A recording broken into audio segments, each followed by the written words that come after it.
Praise the Lord. आप सबको जय मसीह की। मैं परमेश्वर का धन्यवाद देता हूं आज की सुबह दिखाने के लिए। एक और दिन परमेश्वर ने हम सबको दिखाया है। हम परमेश्वर को कोटि कोटि धन्यवाद दें, अनगिनत बार धन्यवाद दें। एक नया संदेश लेकर मैं आपका दोस्त पास्टर राज मसीह आपके सम्मुख उपस्थित हूं और आज हम देखेंगे प्रभु यीशु मसीह की कलवरी क्रूस से तीसरी वाणी, जिसमें प्रभु यीशु मसीह ने कहा कि हे नारी देख ये तेरा पुत्र है, और अपने चेले से कहा कि देख ये तेरी माता है। आज इस पर मनन करेंगे और मैं गुजारिश करता हूं कि बने रहिएगा मेरे साथ और इस वचन को पूरा सुनिए और इसे शेयर भी कीजिए, क्योंकि बहुत से लोगों को ये वचन चर्च में शेयर करने के लिए मिला होगा गुड फ्राइडे पर, तो वो इससे कुछ सीख सकते हैं। हो सकता है कि ऐसी बातें उनको मिल जाए जो उन्होंने कभी ना सुनी हो, तो ज़रूर इस वचन को शेयर कीजिए ताकि बहुत से लोग इसका लाभ उठा सकें। Praise the Lord. और आज का जो संदेश है वो एक रिश्ते के ऊपर है, एक माँ बेटे का रिश्ता। जैसे कि मैंने आपको बताया था पिछले दिनों के जो भी 7 वचन प्रभु यीशु मसीह ने कहे हैं कलवरी क्रूस से, उनके मैंने शीर्षक रखे हैं। सबसे पहला जो वचन था कि हे पिता इन्हें क्षमा कर क्योंकि जानते नहीं क्या करते हैं, वो प्रभु यीशु मसीह की प्रार्थना थी। फिर दूसरा वचन जो मैंने कल आपके साथ शेयर किया था कि आज ही तू मेरे साथ स्वर्गलोक में होगा, ये प्रभु यीशु मसीह का वायदा था। और आज का जो वचन है कि हे नारी देख ये तेरा पुत्र है, ये प्रभु यीशु मसीह की चिंता को दर्शाता है। तो इस पर आज मनन करेंगे, तो बने रहिए मेरे साथ, शुरू से लेकर अंत तक पूरा वीडियो देखिए और इसे शेयर भी कीजिए। मेरा एक और चैनल है जिसका नाम है ट्रू पल्स। आज इसमें सवाल है कि यीशु मसीह ने कितनी बार मरियम को माँ बोला है। 4 गॉस्पेल है, मत्ती, मरकुस, लूका और यूहन्ना। इनमें प्रभु यीशु मसीह ने मरियम को कितनी बार माँ बोला है? अगर जानते हैं तो कमेंट्स बॉक्स में लिख दीजिए, अगर नहीं तो डिस्क्रिप्शन में इसका जवाब आपको मिल जाएगा। Praise the Lord. मेरे साथ मेरी मुहिम में शामिल हो जाइए। जिद है सच को फैलाने की।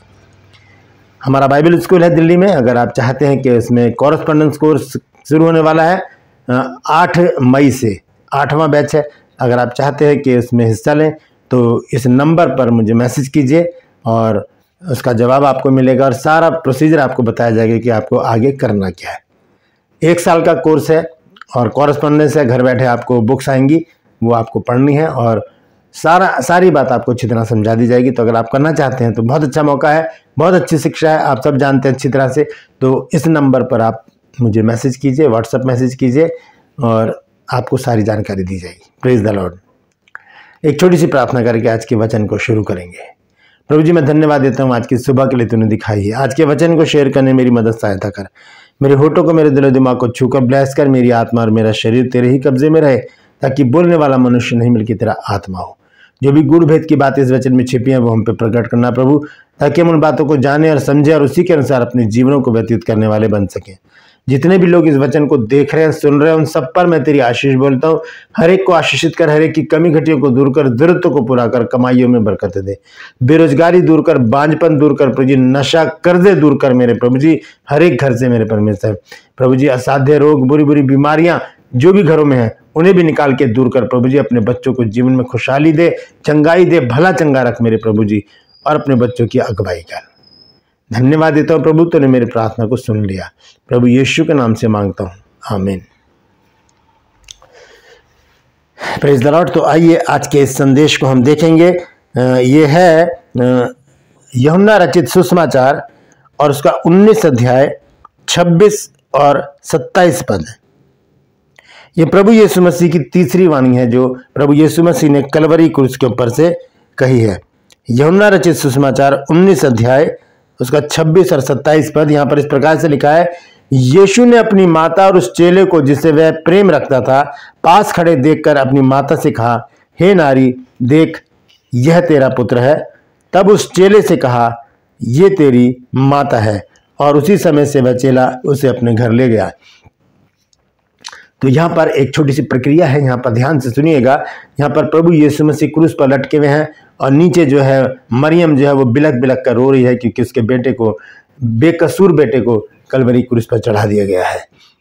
फिर हम देखते हैं वहां पर यूहन्ना भी है, क्योंकि लिखा है यहाँ पर कि तब उस चेले से कहा, यह तेरी माता है, और उसी समय से वह चेला उसको अपने घर ले गया। तो यहाँ पर हम एक बंदोबस्त को देखते हैं। प्रभु यीशु मसीह एक ऐसा बंदोबस्त करते हैं अपनी माता के लिए जिसकी उसे चिंता है। हालेलुया। क्योंकि प्रभु यीशु मसीह बाइबल को, व्यवस्था को अच्छी तरह से जानते हैं और उन आज्ञाओं को भी जानते हैं जो बाइबल में लिखी हैं। इसीलिए परमेश्वर ने जब यीशु मसीह ने बपतिस्मा लिया तब कहा कि ये मेरा प्रिय पुत्र है जिससे मैं प्रसन्न हूँ, और जब यीशु मसीह का रूपांतर हुआ तब भी कहा कि ये मेरा प्रिय पुत्र है, इसकी सुनो। क्यों? क्योंकि प्रभु यीशु मसीह ने एक एक आज्ञा का पालन किया। एक आज्ञा ये भी है कि तू अपनी माता और अपने पिता का आदर करना। हम देखते हैं निर्गमन 20 अध्याय और उसके 12वें पद में यहां पर लिखा है, तू अपने पिता और अपनी माता का आदर करना, जिससे जो देश तेरा परमेश्वर यहोवा तुझे देता है उसमें तू बहुत दिन तक रहने पाए। ये आज्ञा है।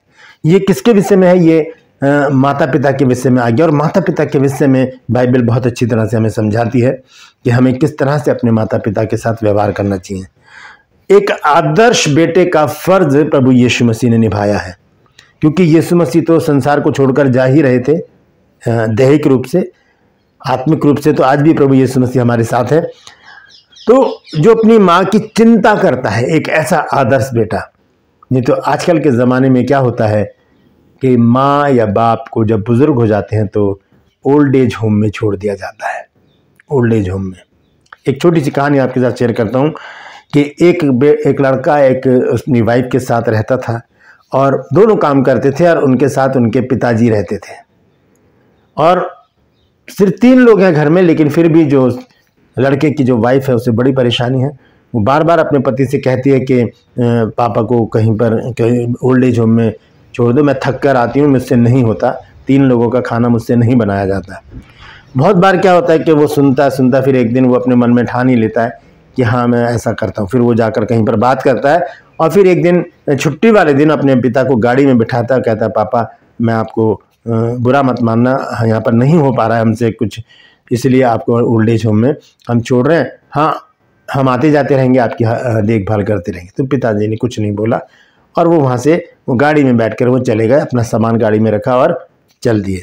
जब वो वहाँ पर गया ओल्ड एज होम में, तो वहाँ पर उसने जाकर ऑफिस में अपने पापा को बिठाया और कहा पापा बैठो, मैं भी आता हूँ। सामने ओनर बैठे थे। वो गया, गाड़ी से सामान लेने गया, तो जब वापस आया सामान लेकर तो उसने देखा कि वो दोनों बड़े हंस हंस के बातें कर रहे हैं और बहुत ऐसे घुल मिल के बातें कर रहे हैं जैसे बहुत पुराने दोस्त हों। उस बात को देखकर लड़का बहुत परेशान हुआ। उसने पूछ ही लिया कि आप दोनों एक दूसरे को जानते हैं?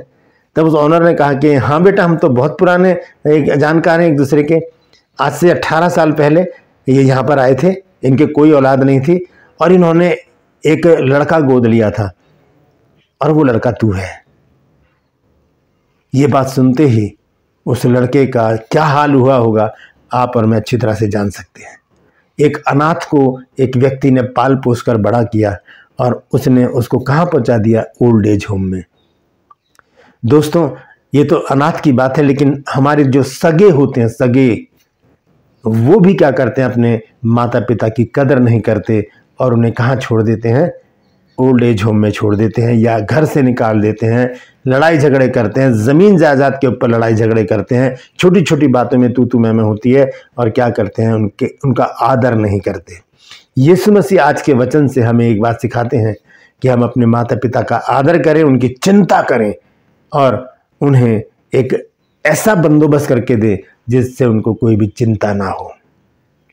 अगर हम इसके विपरीत करते हैं, जैसे कि इस ओल्ड एज होम वाले किस्से में मैंने आपको बताया है, तो क्या होता है? देखिए, व्यवस्था विवरण में जब हम पढ़ते हैं 27 अध्याय और उसके 16 पद में, तो यहाँ पर लिखा है, श्रापित हो वह जो अपने पिता व माता को तुच्छ जाने, तब सब लोग कहे आमीन। ये बात यीशु मसीह जानते थे कि मैं अपनी माता को तुच्छ कैसे जानूं, जिसने मुझे जन्म दिया है।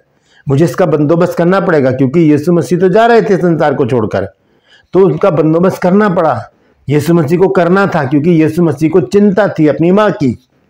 यीशु मसीह एक संसारिक तौर पर एक देह में थे, एक मानव देह में थे, और मानव देह में हम जानते हैं कि मैंने आपको बीते दिनों में बताया था कि यीशु मसीह को 2 नामों से पुकारा गया, मनुष्य का पुत्र और परमेश्वर का पुत्र। मनुष्य का पुत्र, यानी कि उसमें मनुष्यत्व के भी गुण थे। वो रोता था, वो चिंतित होता था, वो व्याकुल हो जाता था, उसे भूख लगती थी, उसे प्यास लगती थी, वो सोता भी था। ये मनुष्यत्व के गुण हैं। और यीशु मसीह का नाम था परमेश्वर का पुत्र, तो उसमें ईश्वरत्व के भी गुण थे। वो आंधी को डांट देता था, वो पानी पर चलता था, वो कटे हुए कान को जोड़ देता था। ये ईश्वरत्व के गुण यीशु मसीह में थे। तो वो मनुष्यत्व के जो गुण हैं वो उजागर हो गए उस समय जब यीशु मसीह क्रूस पर लटके हुए हैं, मरियम नीचे रो रही है। यीशु मसीह अच्छी तरह से जानते हैं बाइबल माता पिता के विषय में क्या कहती है। इसके बाद पौलुस ने भी 2 जगह पर माता पिता के विषय में कहा है। आइए देखेंगे इफिसियों 6 अध्याय उसका 1, 2 और 3 पद। यहां लिखा है कि हे बालकों, प्रभु में अपने माता पिता के आज्ञाकारी बनो, क्योंकि ये उचित है। अपनी माता और अपने पिता का आदर कर, यह पहली आज्ञा है जिसके साथ प्रतिज्ञा भी है कि तेरा भला हो और तू धरती पर बहुत दिन तक जीवित रहे।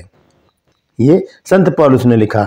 और फिर संत पौलुस ने लिखा कुलुस्सियों 3 अध्याय और उसके 20 पद में। देखिए क्या लिखा है वहां पर। हे बालकों, सब बातों में अपने अपने माता पिता की आज्ञा का पालन करो, क्योंकि प्रभु इससे प्रसन्न होता है। Praise the Lord. परमेश्वर ने कहा कि ये मेरा प्रिय पुत्र है जिससे मैं प्रसन्न हूं। तो प्रभु यीशु मसीह ने अपनी माता को ऐसे नहीं छोड़ दिया, उसका अच्छा बंदोबस्त किया। यीशु ने हर वो काम हमें कर कर दिखाया जो हमें करना चाहिए। यीशु मसीह ने प्रभु भोज की एक विधि हमें बताई। यीशु मसीह ने बपतिस्मा लेकर हमें बताया। और यीशु मसीह ने अपनी माता की कदर करके, उसकी चिंता करके हमें बताया कि हमें भी अपने माता पिता के साथ ऐसा ही व्यवहार करना चाहिए। एक चिंता थी यीशु मसीह को अपनी माता की कि मेरे बाद ये कैसे रहेगी। हम जानते हैं उसके बाद जब यूहन्ना उसको ले गया, तब उसके बाद क्या हुआ, पहली सदी की कलीसिया की सदस्य बनी यीशु मसीह की माता मरियम। आइए देखेंगे कहाँ पर लिखा है। प्रेरितों के काम 1 अध्याय को जब हम देखते हैं, जब हम पढ़ते हैं प्रेरितों के काम 1 अध्याय उसका 13 और 14 पद, देखिए यहाँ पर लिखा है। और जब वहां पहुंचे तो वे उस अटारी पर जहां पतरस और यूहन्ना, याकूब और अंद्रियास और फिलिपुस और थोमा और बरतुल्मै और मती और हल्फई का पुत्र याकूब और शमौन जेलोतेस और याकूब का पुत्र यहूदा रहते थे। और देखिए 14 पद में क्या लिखा है। ये सब कई स्त्रियों और यीशु की माता मरियम और उसके भाइयों के साथ एक चित होकर प्रार्थना में लगे रहे। यहां पर क्या हो गया, एक टर्निंग पॉइंट आया मरियम के जीवन में। वहां पर यीशु मसीह के जाने के बाद वो समझ गई कि यही परमेश्वर का पुत्र था। और उसके भाई लोग भी यहाँ पर क्या कर रहे हैं, प्रार्थना में लग गए हैं। जबकि उसके भाई क्या करते थे, उस पर विश्वास नहीं करते थे। अभी वो आयत में आपको बताऊंगा। पहले यहाँ पर हम ये देखेंगे कि मरियम यहाँ पर क्या कर रही है, प्रार्थना में लौलीन हो गई है। प्रभु यीशु मसीह की माता जिसका बंदोबस्त किया था प्रभु यीशु मसीह ने, क्योंकि वो नहीं चाहते थे कि ये भी संसारिक जीवन जीकर अपने जीवन को नष्ट कर ले। वो चाहते थे कि ये चेलों के साथ रहे और पहली सदी की कलीसिया की सदस्य बनकर उनके साथ काम करे। और ऐसा ही हुआ। मरियम अपने 4 बेटों के साथ उस कलीसिया की सदस्य बन गई। उसके बेटे जो यीशु मसीह के ऊपर विश्वास नहीं करते थे, वो भी क्या हो गए, वहां पर उस कलीसिया के सदस्य बनकर प्रार्थना में लगे रहे।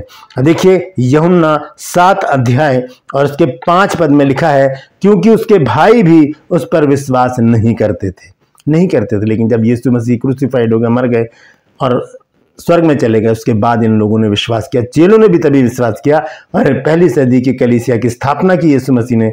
और उसके बाद ये लोग प्रभु की सेवा में लग गए। तो प्रभु यीशु मसीह ने ऐसे ही नहीं छोड़ दिया। प्रभु यीशु मसीह ने एक रिश्ता निभाया अपने पिता के साथ, उसकी आज्ञा का पालन करता रहा और बाकी रिश्ते जो पृथ्वी पर हैं उनको भी संजो कर रखा, उनकी भी चिंता की और उनको एक अच्छा बंदोबस्त करके दिया। मरियम को कि वह एक बेटा उसको दिया जिसका नाम है यूहन्ना, और वो उसको अपने साथ ले गया। उसके बाद ये सेवा में लग गए और पहली सदी की कलीसिया ने पूरे विश्व को हिलाकर रख दिया। ये उनकी प्रार्थनाओं का असर है कि आज बाइबल मेरे और आपके पास है, यानी कि हर घर में बाइबल पाई जाती है। Praise the Lord. तो ऐसी ही चिंता हमें भी अपने माता पिता की करनी चाहिए। हम उन्हें ऐसे ही इग्नोर ना करें, ओल्ड एज होम की ओर ना अपना रुख कर लें, बल्कि घर में रहकर उनका आदर करें, उनकी देखभाल करें, उनकी चिंता करें, जैसी चिंता प्रभु यीशु मसीह ने की थी। Praise the Lord. परमेश्वर इन वचनों के द्वारा हम सबको आशीष दे। यदि आज आपने कुछ नया सीखा है तो कमेंट्स में ज़रूर लिखिएगा और मुझे बताइए, मेरी हौसला अफजाई कीजिए और इस वचन को शेयर कीजिए ताकि और भी लोग इन बातों को जान सकें। Praise the Lord. True pulse में आज का सवाल है, मरियम से ही रिलेटेड है। क्या प्रभु यीशु मसीह ने कभी मरियम को माता कहा है या माँ कहा है? अगर आप जानते हैं तो कमेंट्स में लिख दीजिए, अगर नहीं तो डिस्क्रिप्शन में आपको इस सवाल का जवाब मिल जाएगा। Praise the Lord. मेरे साथ मेरी मुहिम में शामिल हो जाइए। जिद है सच को फैलाने की। यदि अभी तक आपने मेरे इन चैनल्स को, दोनों चैनल्स को सब्सक्राइब नहीं किया है तो अभी सब्सक्राइब कर लीजिए, बेल आइकन को दबाइए ताकि नोटिफिकेशन आपके पास पहुंचे और नया वीडियो बिना व्यवधान के आपके पास पहुंच जाए। मेरी वीडियोस को लाइक कीजिए, शेयर कीजिए और कमेंट्स बॉक्स में आकर मुझसे ज़रूर बातचीत कीजिए और मेरी हौसला अफजाई कीजिए। Praise the Lord. आज के लिए बस इतना ही। फिर मिलूंगा एक नए संदेश के साथ, एक नया वीडियो लेकर। तब तक के लिए मुझे इजाज़त दीजिए, लेकिन अपना और अपनों का ख्याल रखिए।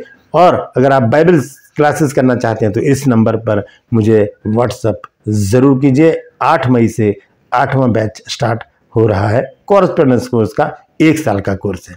Praise the Lord. परमेश्वर आप सबको आशीष दे।